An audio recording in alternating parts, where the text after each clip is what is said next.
between the international brand holder and the Indian subsidiary, I don't think will change. And what kind of brand extensions do you foresee for Horlicks? Well, GSK Consumer Healthcare has been investing significantly in the Horlicks brand over the last few years. We've added essential nutrients, we've added new formulations, particularly for children, and that has been an important part of driving the growth of the business. The business has been performing very well over the last few quarters, growing strongly in double digits, and we certainly expect that to continue. And I'm sure Hindustan Unilever will invest very substantially in both the brand and, of course, also in its distribution. And what rate is the category growing at now, and what are you expecting the rate to grow at? I think the category is probably growing towards double digits, not quite, and we certainly expect that to be maintained. And I think certainly at GSK we aim to grow ahead of the category, and I would expect I'm sure that will be an aspiration for Hindustan Unilever as well. What about the employees that are currently with GSK Consumer Healthcare? Well, the employees, we have 3,800 or so fantastic employees spread across India. Of course, the headquarters is here in Gurgaon in Delhi, and our R&D headquarters are here, but we have manufacturing sites, 3 big manufacturing sites. All of those employees will transfer in India to Hindustan Unilever. Of course, then it will be for Hindustan Unilever to decide what happens next, but they will all transfer across. So, in terms of valuation, are you happy with the 5% premium of the VWAP?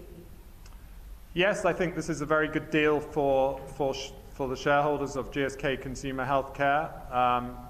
It's a premium to the price, and then we obviously hope that over time the Hindustan Unilever share price will increase. Each shareholder in GSK Consumer Healthcare will receive 4.39 shares in Hindustan Unilever. So obviously the price that it's ultimately worth will depend on how the HUL share price progresses. But we think it's a very good deal for the GSK Consumer Healthcare shareholders. Does that mean that 4.5% of sales will be paid by HUL to Unilever? The royalty rate is approximately in that range, and that will continue, yes, subject to local legislation remaining the same. Okay.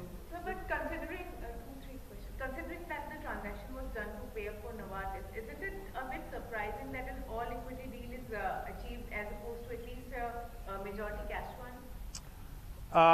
Well, I think it's a very good deal, and we're very pleased to take equity in Hindustan Unilever. We have said in our press release that we intend to sell down that equity at the right moment. We expect the transaction to complete by the end of 2019, and after that we will decide the right moment to sell our stake, which will be about 5.7% of Hindustan Unilever. It's a very big company, as you know. It's a very liquid company, so that should certainly be possible to do. I'm not going to predict now the timing of when we do that, but we would expect to monetize the stake and return the cash to GSK at the appropriate time. What kind of shareholders' approval is required for the deal to go through? Is it majority of majority? So it requires shareholders' approval both of GSK Consumer Healthcare and also Hindustan Unilever. I think it requires a 75% approval rate, but we're very confident that we will achieve that, and I think, as I said before, this is a good deal for both sets of shareholders, and I'm sure they will be supportive. What's the reason for OTC distribution for GSK Pharma and other GSK Group companies? Yes, that's a very good question. So at the moment, GSK Consumer Healthcare acts as our distributor of GSK global brands in OTC and oral healthcare, so brands like Sensodyne, Crocin, Iodex, and so forth. Those arrangements will continue, so GSK Consumer Healthcare will continue to distribute those brands for GSK, and Hindustan Unilever will inherit those arrangements, and we're actually very excited to be partnering with Hindustan Unilever on our OTC and oral care business. GSK will continue to invest very substantially in the brands, like Sensodyne. We have Sensodyne Whitening here in India, Sensodyne Repair and Protect, which is doing very well. but combining with the distribution power and capability of Hindustan Unilever, I'm confident we can grow that business actually very significantly over the next few years. So the deal is expected to be in tranches. Could you explain this, and by when do you expect the deal to finally conclude? Well, we expect the deal to complete by the end of 2019. There are various conditions that are required. We need CCI approval, we need shareholder approval, and we will need the court's approval.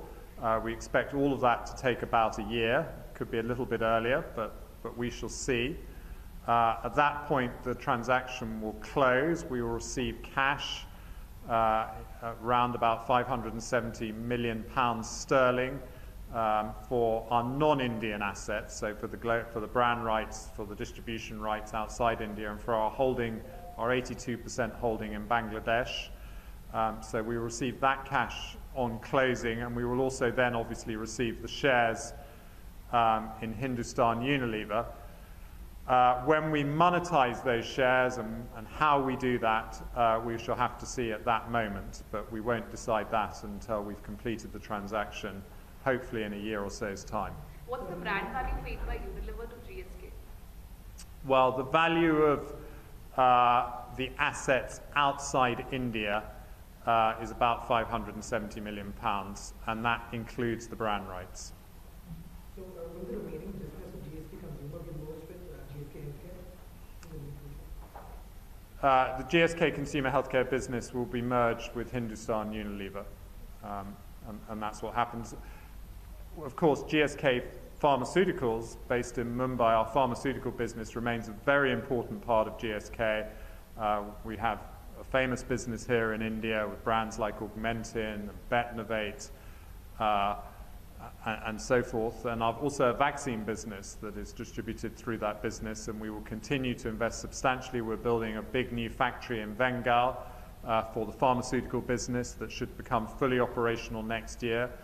That factory will have the capacity to produce 8 billion tablets a year and about 1 billion capsules, so it's a very substantial plant and a very substantial investment, and we're very excited about that. So although this is an important day, and with obviously the announcement of the divestment of our health food business to Unilever and to Hindustan Unilever, GSK remains extremely committed to India. It's a very important market. We've been here for over 100 years, and we will continue to invest, as I've said, behind our oral and OTC business, oral care and OTC business, now in partnership with Hindustan Unilever's distribution. But we will also continue to invest behind our pharmaceutical business, a lot of which is manufactured here, in our vaccine business. And I think vaccines in particular has a big opportunity still here in India. Is the brand deal overseas taxable in India? Well, that will be for individual shareholders. We will pay some tax on the transaction. The exact amounts we haven't disclosed, but each individual shareholder will have their own tax consequences. What's the goodwill value, and has that value impacted the valuation? Will there be a depreciation claim on goodwill?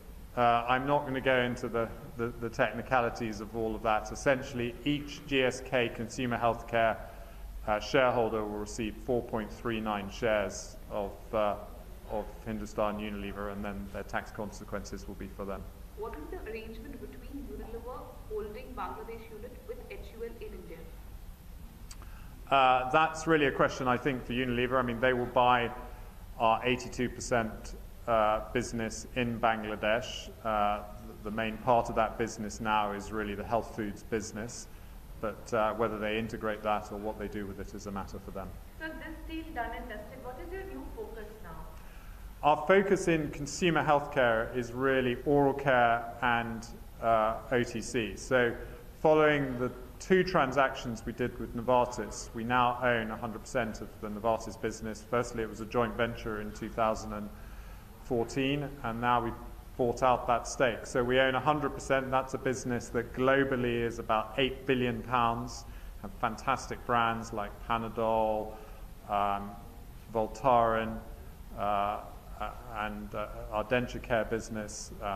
So it's a really globally scaled business. We're very excited about that business, but the priority of that business increasingly is our global OTC oral care brands where we have real scale.